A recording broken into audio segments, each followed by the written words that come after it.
5월에는요 근로자의 날, 어린이날, 또 부처님 오신 날, 대체 공휴일 등 연휴가 참 많습니다. 날씨도 좋고 또 이렇게 연휴가 생기면서 나들이 가겠다는 분들 많아지고 있는데요. 이럴 때 꼭 조심해야 할 일이 있다고 합니다. 바로 우리 아이들의 안전사고인데요. 아이가 다쳐서 상처가 나면 어떻게 해야 하는지 오늘 함께 알아보겠습니다. 식품의약품안전처 양성준 연구관 연결합니다. 연구관님 안녕하십니까? 네, 안녕하세요. 네, 가정의 달 잘 보내고 계십니까? 네, 잘 예. 보내고 있습니다. 5월에 어린이 안전사고가 많이 늘어납니까?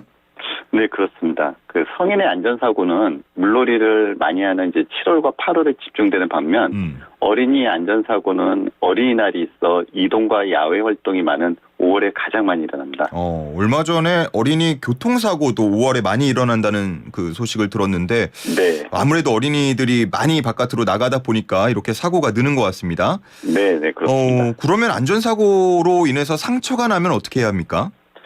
우선 이제 상처가 깊은지 얕은지 판단을 해야 합니다. 예. 꿰매야 할 정도의 깊은 상처는 상처 주변을 씻고 밴드나 거즈로 상처 부위를 밀폐시킨 후 병원에 가는 것이 좋습니다. 예. 가벼운 상처는 세척, 보습, 밀폐, 자외선 차단을 해야 합니다. 그러니까 피부 관리하듯이 상처에도 보습과 자외선 차단이 중요하다라는 말씀이신 거죠? 네. 상처가 어느 정도 이제 처치를 하고 나면 부모님들은 무엇보다 우리 아이의 흉터가 이제 걱정일 텐데요. 그렇죠. 그 흉터가 안 생기게 하려면 보습과 자외선 차단이 매우 중요합니다. 그러니까 흉터가 생기는 이유를 좀 알아보면요. 예. 상처가 나면 보통 이제 진물이 생기는데요. 맞아요. 예, 이 진물 안에는 세균에 대항하는 면역세포와 세살을 만드는 성장인자가 들어있습니다. 예, 근데 이 진물이 마르면 그 딱지가 생깁니다. 그래서 말라서 생긴 딱지는 제거해도 피부가 이렇게 쪼그라들어 있고 보기 흉해집니다. 예. 예, 그리고 성장인자가 과도하면 새살이 이제 볼록하게 솟아오르기도 하고요.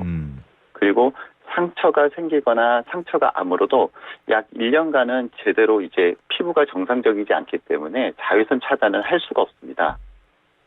자외선에 노출되면 멜라닌이 많이 만들어지고 상처 부위가 원래 피부색보다 더 진해지게 되는데요. 이거를 착색 흉터라고 부릅니다. 예. 따라서 흉터가 안 생기게 하려면 보습과 자외선 차단이 매우 중요합니다. 예. 흉터를 예방하기 위해서는 보습과 자외선 차단 중요하다고 말씀을 해주셨는데 그래도 조금 더 자세히 말씀을 해주신다면요? 네. 그 흉터를 예방하려면 상처 이제 치유 시기를 좀 이해할 필요가 있는데요. 예. 네. 상처가 생기면 면역세포들이 세균과 죽은 조직을 제거하는 염증기라는 시기가 한 열흘 정도 이어집니다. 그리고 그 이후에 세살을 만드는 이제 증식기가 더입니다. 따라서 상처가 생기면 일단 거즈 같은 것을 이용해서 이제 지혈을 하고요. 지혈이 어느 정도 되면 흐르는 물이나 생리식염수로 상처 부위를 씻어야 합니다. 이게 많은 분들이 이제 소독을 해야 하는지 이제 고민을 많이 하시는데요. 예. 에타롤이나 과산화수소는 상처 부위에 직접 닿으면 아프고 그리고 세균뿐만 아니라 정상세포도 죽입니다. 예. 예. 그리고 또한 이제 빨간 약으로 알려진 그 포비도는 피부에 이제 착색을 시킬 위험이 있습니다. 예. 따라서 가벼운 상처는 세척만으로 충분하고 소독약을 사용할 경우에는 상처 부위가 아닌 그 주변을 닦아주듯 사용하시면 됩니다. 그리고 세척이나 소독 이후에는 염증기가 지속되는 열흘 동안 이 감염 예방을 위한 항생제 연고를 사용해야 되는데요. 예. 예, 항생제 연고는 기름 성분이 있어서 어느 정도 보습은 되는데 세균을 차단하는 밀폐가 되지 않습니다. 예. 예, 따라서 밀폐를 위해서는 이제 밀착력이 좋은 밴드를 같이 사용해야 합니다. 밴드는 앞서 말씀드린 자외선을 차단하는 효과도 있어서 반드시 사용하는 것이 좋습니다. 만약 빨갛게 부어오르는 감염이 안 생기는 가벼운 상처라면 항생제 연고를 사용하지 않고 이 수분 밴드만 사용해도 무방합니다. 네, 감염된 상처에 수분 밴드만 사용하면 죽지 않은 균이 번식하기 좋은 습한 환경이 되기 때문에 주의해야 합니다. 말씀해 주신 내용을 쭉 들어보니까 그렇게 하더라도 샤워를 하거나 활동하다 보면은 밴드가 떨어지기도 하고요. 약이 갑자기 안 보일 때도 있고요. 그래서 흉터가 생기는 경우도 있는데 네, 네. 그럴 때는 어떻게 해야 됩니까? 흉터가 생겨도 이게 큰 걱정은 할 필요가 없습니다. 이게 흉터가 작은 경우에는 일단 이제 딱지가 떨어진 직후부터 시중에서 팔고 있는 흉터 연고를 이제 사서 발라주시는 것이 좋습니다.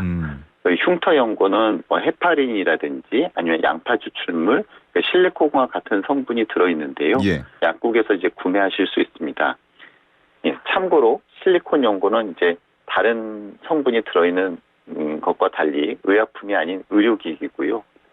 그리고 이제 이렇게 발라도 이제 흉터가 심해지면 예. 흉터가 심하게 남아 있으면 피부과를 찾으셔서 전문의와 상담한 후에 시술을 받으시면 흉터를 제거하실 수 있습니다.